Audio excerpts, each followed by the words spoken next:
Hello students, आपण ह्याच्या आधी the type of the human nervous system बघितलं. Human nervous central nervous system बघितलं.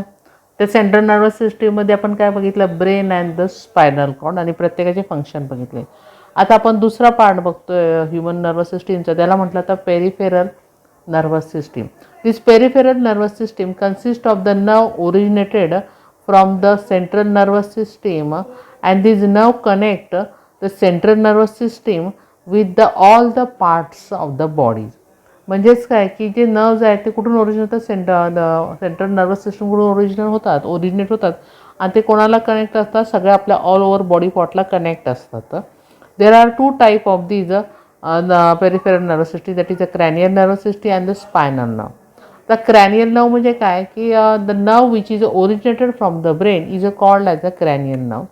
They are associated with various parts like head, thorax and abdomen, and they are 12 pairs. म्हणजे जे nerve आपल्या ब्रेनपासून originate होतात आणि ते कोणाला कनेक्ट असतात, आपला head, thorax and abdomen. Various part in the head, thorax and abdomen. Second आहे spinal nerve. The nerve which is originated from the spinal cord is called as a spinal nerve. They are associated with arms, legs and other part of the body.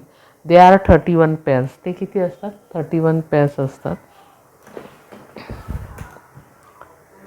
आता आपण पुढचं बघणार आहोत third nervous system, that is the autonomic nervous system. This autonomous nervous system consist of the nerve of the involuntary organs like heart, lungs, stomach etcetera, and they do not under the control of our will. म्हणजेच आपला heart आहे, lungs आहे किंवा stomach आहे, या आपल्या ज्याच्यावर आपला कंट्रोल नाही, अशा ह्याच्यामध्ये हे जे नर्व्ज आहेत, they are consist, these are called as the autonomic nervous system.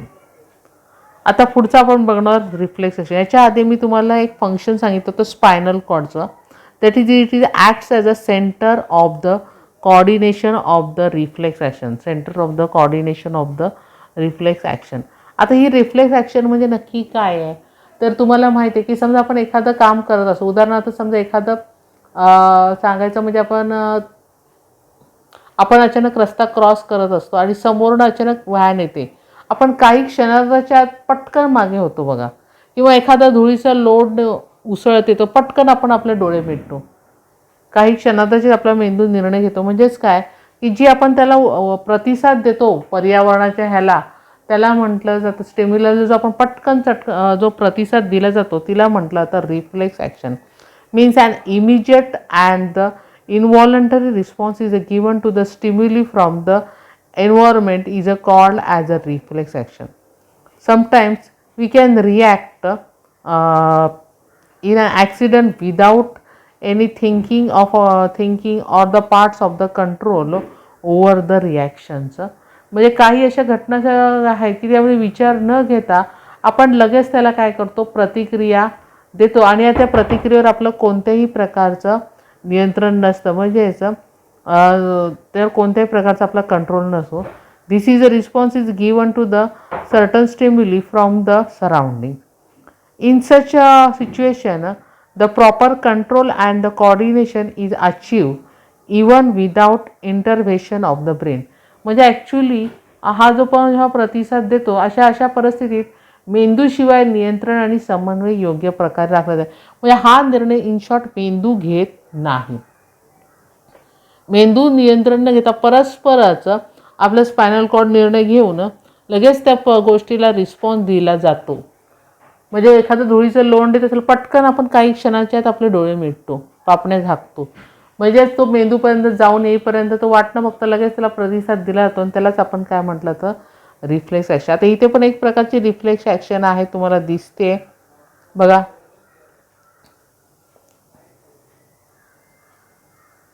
Okay, आता observe the above figure carefully and as per number in the figure answer the following question. What is happen in 1 and 2? काय दिसते what is happen in 1 and 2? म्हणजे काय दिसतं, the finger is touching to the burning flames, बरोबर आहे. And then hand is a pull back instantly, म्हणजे हात पटकन काय घेतला तो इमिजिएटली मागे घेतला जातोय. बरोबर आहे. Second b, what is carried in the impulses, what now carries the impulses to the point mark 3 and in which direction it conducting the impulses. आता point mark 3, yes. मग हे कुठले न्यूरॉन्स आहेत? the impulse can be travel from the skin to the brain, म्हणजे it is a sensory neuron. कोणते neurons आहे? Sensory neuron, taking the impulses from the skin to the spinal cord. See, what is a nerve which shows in the figure 4. Figure 4मध्ये जे दिसते ते कोणतं आहे? It is a neurons. कोणते आहेत हे जे न्यूरॉन्स आहे मी तुम्हाला शिकवलं ते की द असोसिएटेड न्यूरॉन्स. कोणते न्यूरॉन्स आहेत? Associated neurons.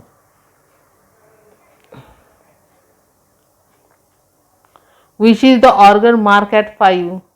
हा जो ऑर्गन दिसते तो कुठला आहे? Spinal cord. कोणता आहे? Spinal cord. At 6, which nerve are conducting the response to the impulse. At 6 which nerves आहे हे? Motor nerves. कोणते नर्व्ज आहेत? That is a motor neurons from the spinal cord connect the impulse from the spinal cord to the muscles. This connect the impulse from the spinal cord to the muscles. At 7, what are the impulses? Where has the impulses reached and what is the effect? Impulses कुठे reach होतात? The impulses reaches up to the muscles. बरोबर आहे. And reaches up to the muscle cells and the muscles are rapid contract and it can be contract and take the hand back. हात पटकन काय त्याने केलेला आहे? मागे दिलेला घेतलेला आहे. म्हणजे याच्यामध्ये ब्रेनचं काहीही हे घेतलं जात नाही. विचार न घेताच परस्परच ते निर्णय घेतले जातात काही क्षणाच्या आत. त्याला आपण म्हणतो रिफ्लेक्स ॲक्शन. आलं लक्षात? आता ही जी डायग्रॅम्स आहे ही काढायची आहे आणि खालचे क्वेश्चन्स आहेत ते तुम्ही लिहायचे आहेत. काही शंका असेल तर विचारा. थँक्यू.